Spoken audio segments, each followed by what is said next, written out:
Lon'qu. Probably the most serious character in the entire army, with definitely one of the funniest phobias. So yeah, Lon'qu, he pretty much he's like you're starting like I guess you could say like samurai type character. And if that's what you want to call it. I mean, I'm trying to. It's called a Myrmidon. Yeah. Myrmidon, that's what it is. Yeah, I was trying to figure out how to pronounce it. It's essentially samurai. That's what it is. Basically, his whole thing, or at least one of his defining characteristics, his phobia. He's afraid of women.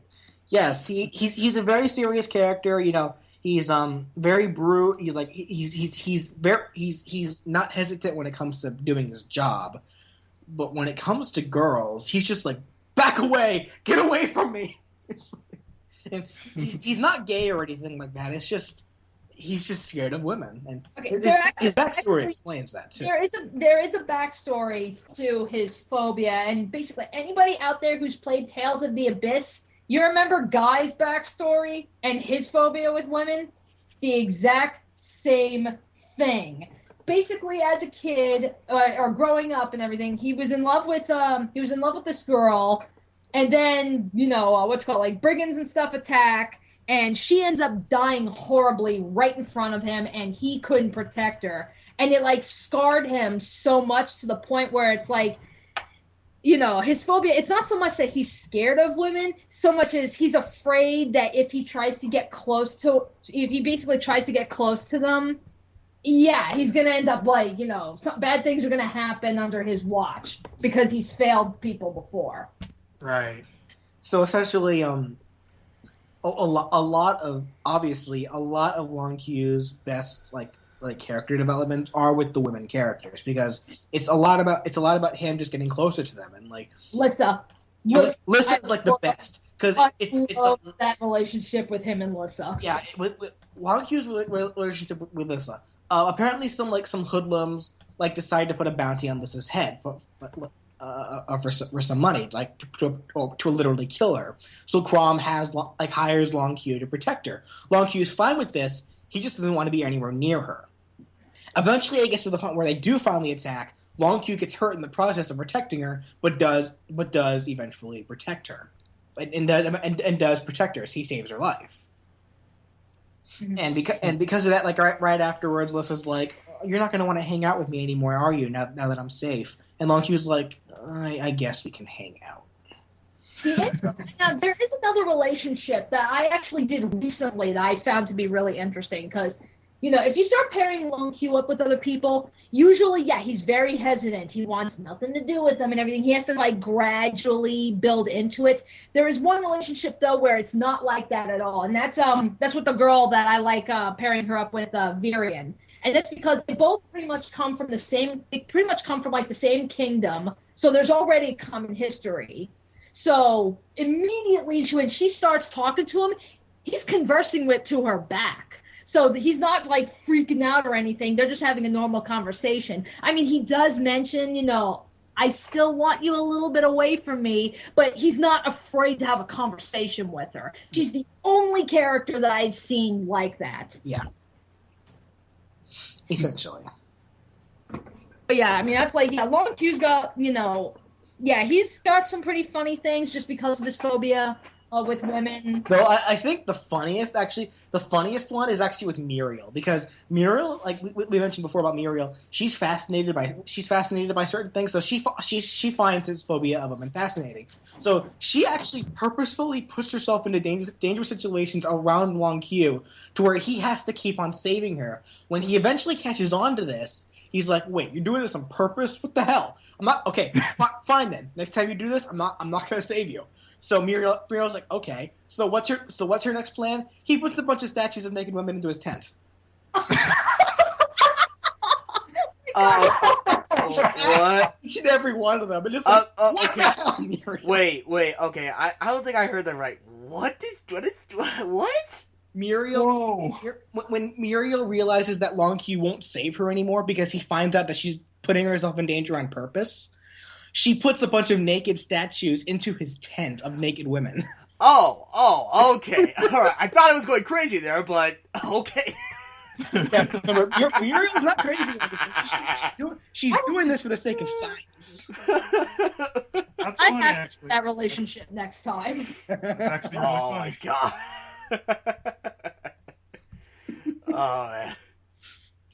Yeah, it's pretty funny.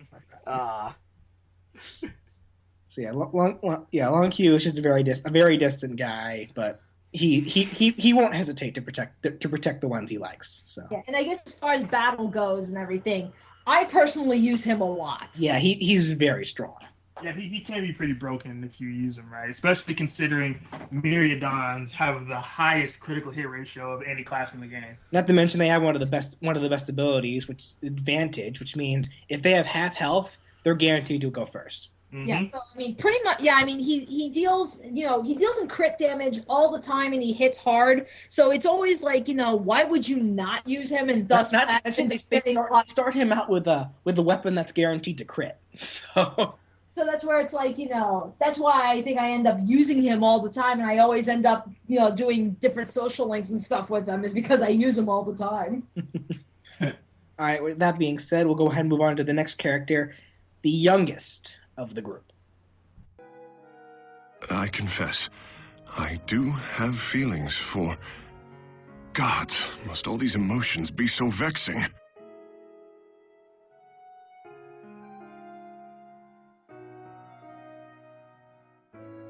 All right. Next up is the character Ricken. Oh, Ricken. Like we said before, all these characters are very likable, but obviously like more something than others. In my opinion, Ricken I find the least interesting. Not because he's not he can be likable. I just find him the least memorable. I think it really depends on, who you pair him up with and stuff, because naturally you get different, different perspectives. Yeah, it's like obviously because there's so many options to pair characters up with. Obviously some are going to be are going to be more cute and more romantic than others. Ricken just has the problem whereas most of his relationships end up being really lame. Oh. It's like in Ricken's case, he's the youngest of the group. So one of his biggest things is like he hates being talked down to. He's shorter than most other people, so he wants to grow up really fast. He's the character I was talking about before with Sully, who was trying to make that potion to make him grow up taller. Essentially, he was a part of a noble family who ended up going poor because they lost all their money. And he got bullied a lot as a kid, and he looks up to Crom because Crom actually protected him from those bullies. So, but beside that, there's not a whole lot I really know about him, unfortunately. I don't know. I think it really depends, because it really depends. Because again, I think it depends on the relationship. Like when you pair him up with Alyssa's best friend, I actually thought that relationship was kind of cute. That one was nice, but only because in the plot himself, like when that character was kidnapped by the first main enemy, Ricken, even though he was told to stay behind by Crom because he was still in training, he went out of his way to go save her. So yeah. But even then, it was like, there's a relationship part where it's like, because she's a healer and everything, she's always looking after him. There's a point where, he ended up getting like injured on the battlefield, and she's like, "What the hell are you doing walking around with an open wound like that? Let me heal you." He's like, No, I'm fine. It's no big deal. And, she's kind of like really like fussing over it. And it's like, I even think he says it's just a flesh wound. It kind of made me giggle because it made me think of Monty Python. But basically, that was kind of like the thing that I was getting is like, to go along with the thing where, yeah, because he's the youngest, a lot of people treat him like a child, but he doesn't want to be treated like a child. So sometimes when things happen, like, yeah, he gets injured, he tries to just simply shrug it off. And he wants to be tough, and, it's no big deal, which naturally is what causes people to fret over him even more. But another thing I find interesting is I think if you don't pair him up with anybody, in the ending, when you don't pair him up with anybody, it actually says he becomes like one of the most powerful mages in the world. Yeah.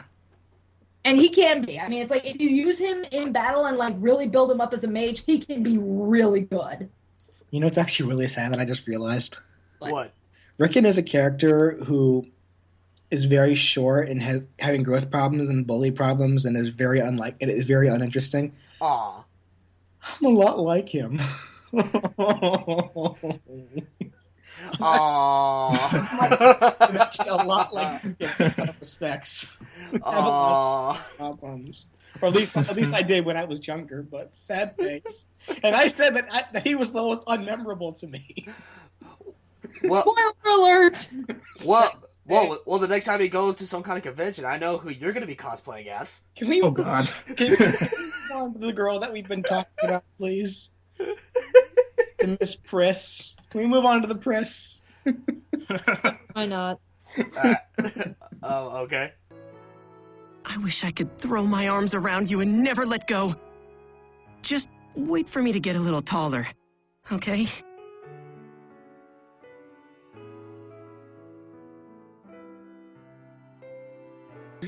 Yeah. Yeah, so by Miss Priss, BJ is, of course, speaking about Maribelle, which is Lissa's friend. Yeah, Right. Lissa's friend that we've been mentioning here. And she is, how to describe Maribel? She is the classiest of the characters. Like she's the one who was raised with the high nobles, the most manners, the biggest. Like, how would you describe her, Danny? Like, Yeah, like, I would say that, like, you know, I guess, like, I don't want to say, like, you know, stereotypical, like, you know, high society person, like, very snooty, because she's really not. well, she's sort of snooty, but not in the traditional sense. Like, she still cares very much for her fellow comrades. She's a very good person. She just has sometimes trouble showing it. It's one of those things, like, you know, if she sees, like, you know, a flaw in, like, somebody's manners or something, she'll show her disgust for, like, 1 minute, but then she'll turn it around and she'll be like, you know what? I'm going to correct this.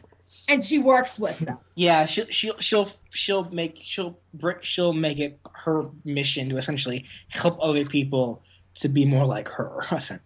Right. Well, not more like her, just more to show what she was taught as proper manners. Mm-hmm. Like, one of the funny relationships I thought was with her and Frederick. And with that one, you know, she approaches Frederick and she's like, look, I know you you know, the way you dote on Crom and Lissa and everything, like, you know, you basically act like a noble steward.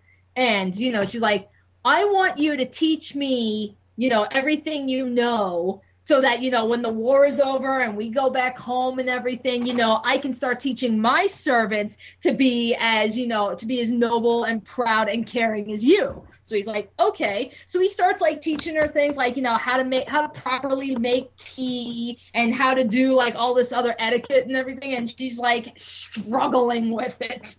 So that one actually kind of becomes really funny. And then, like, even, like, at the end, like, you know, she goes, you know, yeah, at first I just wanted you to teach me, you know, how to be a steward and stuff just so I can bring that knowledge back home. But no, I realized I want you to come home with me and be my steward.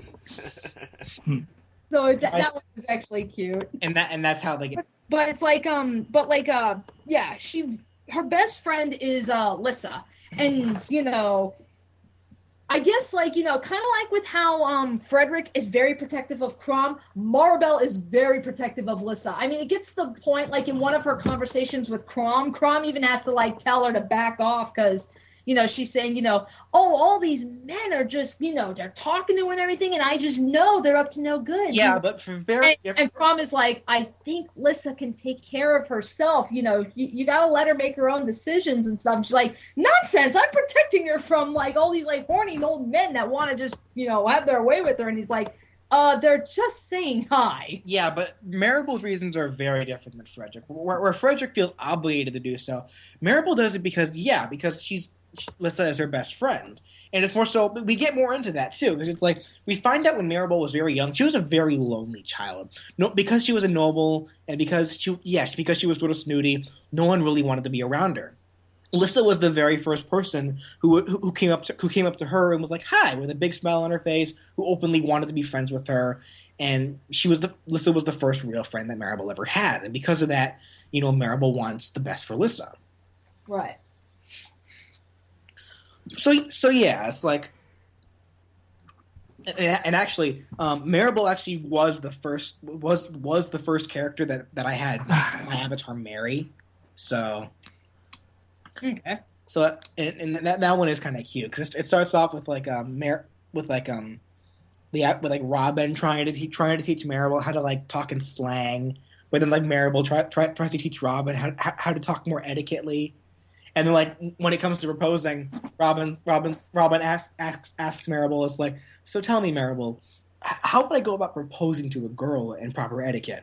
And Maribel's like, you there was a girl in your life and you didn't tell your dear friend Maribel? I just want to meet this girl. Who is this girl? And Robin's like, here's the ring.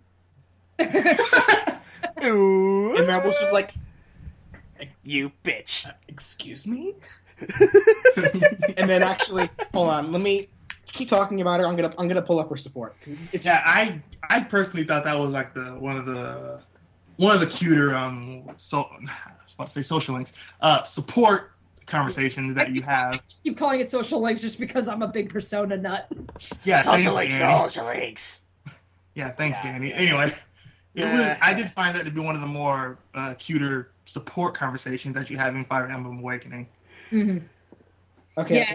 Okay. Here. I didn't actually pair them up, but I did. I did look over it, and I really did find it cute. Okay. Yeah. Here it is.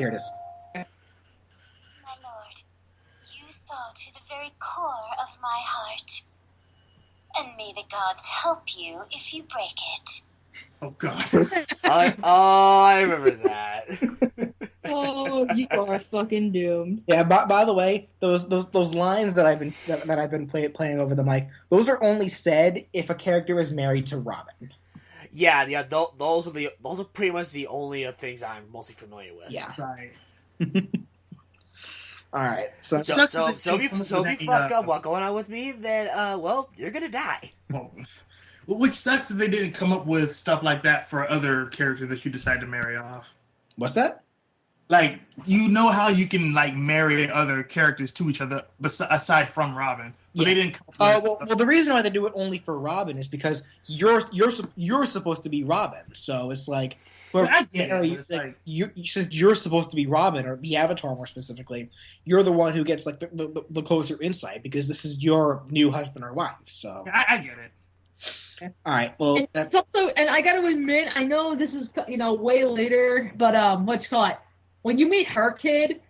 Oh my God, we'll get to him eventually, but for now, let's move to the first non-person that we got. So there's actually like a creature-like character in this sort game? of, but yep, but we'll get to that. Oh, okay, all right. My lord, you saw to the very core of my heart, and may the gods help you if you break it. Yep, that animal being a bunny, well, a bunny human, whatever you may call it. Her name is Panne. She is a taggle. She is a taggle. Panne or Pan, whatever you call her. She is. And it's pronounced Tagule. I hate you, Russell. Regardless, for what BJ is telling me, Brandon, it's a bunny/human. It's actually pronounced. It's actually pronounced Togwell. That's what she says in combat. Okay. But basically, yeah, she's a shapeshifter. Well, So- more. Well, well, she is a shapeshifter, but she can only turn into like a giant monstrous rabbit. Yeah, that's pretty much what it is. Because I know there are classes similar to that in previous Fire Emblem games, but some of them I think the Togwell were first birds. Like some of them turn to birds and stuff. But no, Danny. The Togwell were first introduced in Awakening. No, I know, but in the previous ones, there's another class that's like it. Oh, is there? Yeah. Oh yeah, I know what you're talking about. I did not know. Yeah, I think they can shapeshift into birds and stuff. But as far as her specific species, yeah, they only transform into rabbits. Well, no, because there's a support conversation. I forget with who, but she says that some Togwell can also turn into wolves and lions and such. Okay, I don't remember that one, but yeah, pretty much she's pretty much the last of her kind because they all the very last. like all of the Toggle were slaughtered by humans, and because of that, she's pretty much become a bitter human hater. Mm-hmm. Yeah. I really do like her character though, especially her backstory. Yeah, she has a very depressing backstory. She pretty much refers to like whenever someone supports with her for the first time, she'll only refer to them as man spawn because she has just a deep hatred for all humans. So of course, obviously, she's going to end up having the most character development with the people that she ends up having the closer relationship with. Yeah, which in all honesty, Panne was actually one of the first characters I wanted to pair off and get an S rank with Robin, or your character, wherever you decided to name your character. But I ended up going for someone else who we'll get into later. But yeah, basically, so yeah, a lot of her socials are pretty much all of her not only establishing trust with the person, but it's just starting to trust humans in general. Yeah. And this leads to some of the most heartwarming pairings. I mentioned before with Vake. Vake's pairing with Panne is one of my favorites in the game. It's just so touching and so beautiful. Because essentially it's like, I forget what it is exactly because it's been a while. But Panne's just going on like, you really want to be with me that badly? And Vake's like, yeah. It's like, why wouldn't I? You just seem so lonely. I just want to make you happy. And Panne's like, being with me isn't an easy life. You realize that, right? And Vake's like, hey, you know what? I'm the crazy Vake. I'm the crazy Vake. I'm crazy enough to do it. I just want to be with you. And it was just, I'm probably butchering it so badly, but it was just so beautiful. I loved it so much. Well, I didn't see that. Like the only S rank conversation I've seen with Panne is with Robin, and I found that really adorable. I haven't seen hers with Robin yet. So. You should. But yeah, I remembered I did the one with Vake just simply because, I remember BJ, you were like, oh my God, you have to do this pairing. You have to do it. So it's like, okay, I'll do it. And it's like, aww. Yeah, but it's like, there's another character that I actually thought was pretty cool, but we haven't gotten to him yet. But it was along similar lines. Like he goes to he tries to get this fruit off this tree, and it's dangling over a cliff, and she's just like, you're really stupid. You think you're gonna get this thing? He's like, yeah, I'm gonna get it. So he goes to get this freaking thing, and she's just watching him, and she's like, you're gonna end up killing yourself for this. And he's like, well, you want it, right? So I'm gonna get it for us. So I was like, it's just so fucking cute. That's just the thing is a lot of the pairings are cute. I don't think there's there's always a pairing with everybody that I just play through and I'm just like, yeah, whatever. If you're talking about who I think you're talking about, one exception because I don't think there's one pairing with her that I've seen that I have not liked.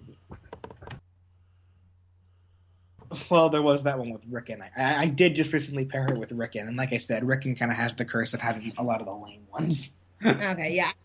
Because actually, you know what? If I recall correctly, how that one went, it was it started out usual, Ricken wanted to be her friend, and it's Panne, not Pain, Russell. It's Panne, damn it. There's two N's. Anyway, shut up. Essentially, Ricken wanted to be her friend, and Panne wanted nothing to do with her. Wanted nothing to do with him. But eventually, it got to the point where it's Panne reminds Ricken of what humans did to her species, and Ricken's only reaction was that he started crying, he got really emotional about it. And Panne was concerned about this, you're still so young, you have this innocence to you. Eventually, you're going to get older, you're going to become just like all the humans. You're probably going to come after me, so I don't think we should be friends anymore. And Ricken, in response to that, was like, "No, wait, please, marry me. I want to stay with you." So. In any case. But you mentioned the one who kept trying to climb the tree to get the fruit for Panne and himself. He's actually next, so why don't we go ahead and get to him? Okay. Yeah. To think that I might love a human. What a strange world this is.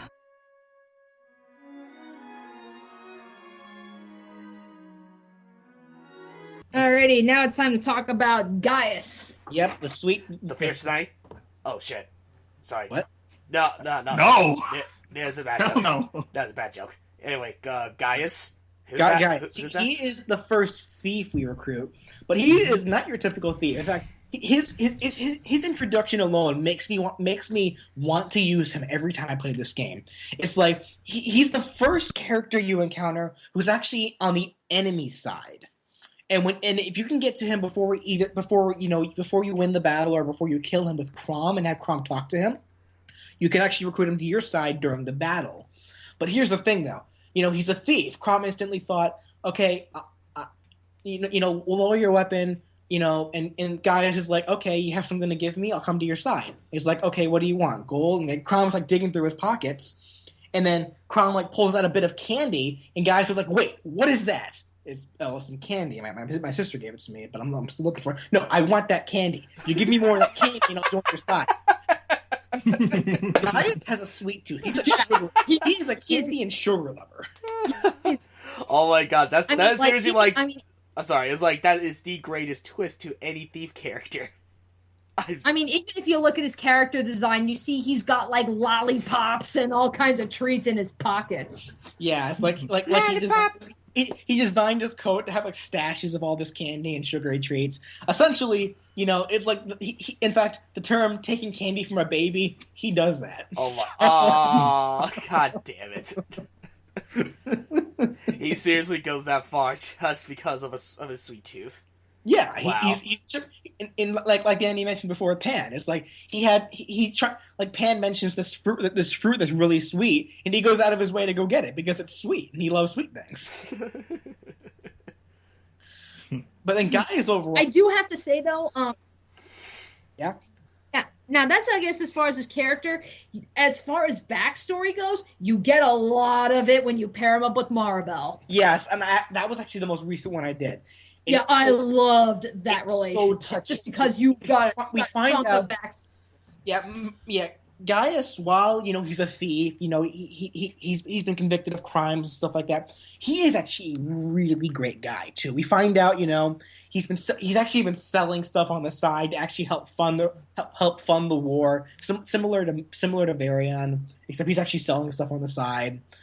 We find out from Maribelle, like Maribelle at first confronts Gaius, saying, "You almost had my father killed because you accused him of stealing, even though it was you." And Gaius was like, "Yeah, I'm very sorry. There's nothing I can do to repay you." But then Maribelle, after doing some research, finds out that Gaius actually was blackmailed into doing that, and he did it to save her. Oh, yeah. Yeah, there was this whole scandal thing with her father and everything, and it was like, basically a threat was made to her, and Gaius did whatever he could to protect Maribelle. So that's where I was like, because before I was like, okay, his relationships are really funny and stuff, but now I was just like, yeah, why not? Let's go pair him up with, prissy little Maribelle, and it's like, whoa, you get a lot of backstory there. Yeah. Oh, okay.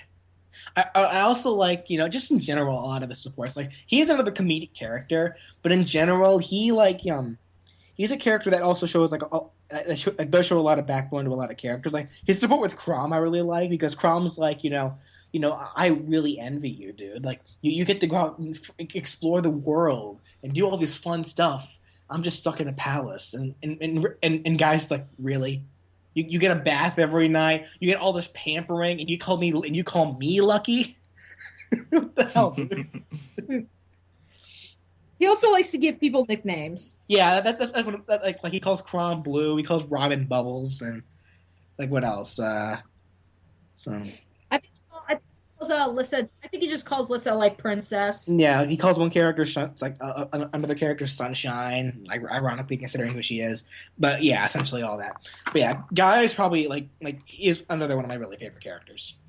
Mm-hmm. He's a favorite for a lot of people because when you get the DLCs, when you get the beach DLC, the whole gimmick behind it is they did a poll in Japan for all right, as far as like the adult characters go, we're gonna do a player poll, and the top favorite, like top 2 favorite male and female characters, you're gonna have the opportunity of seeing them in a swimsuit. Oh yeah, Chrome was one of them, and Gaius is the other. We'll get to the females in a little bit because we haven't mentioned them. Yeah, but as far as the guys go, so yeah, Gaius is a major fan favorite, and I mean it's kind of not hard to see why.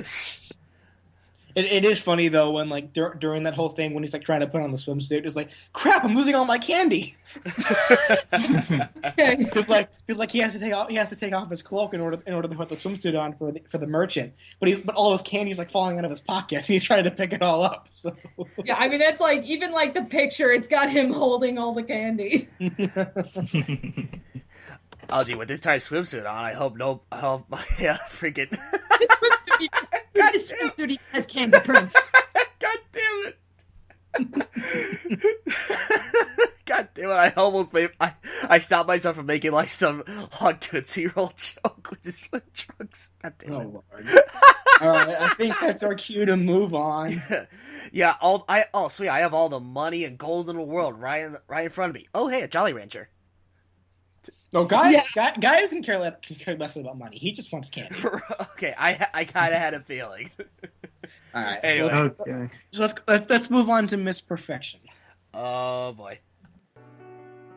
Baby, you're a river of chocolate and an ocean of cream. I'm gonna steal your heart on a daily basis.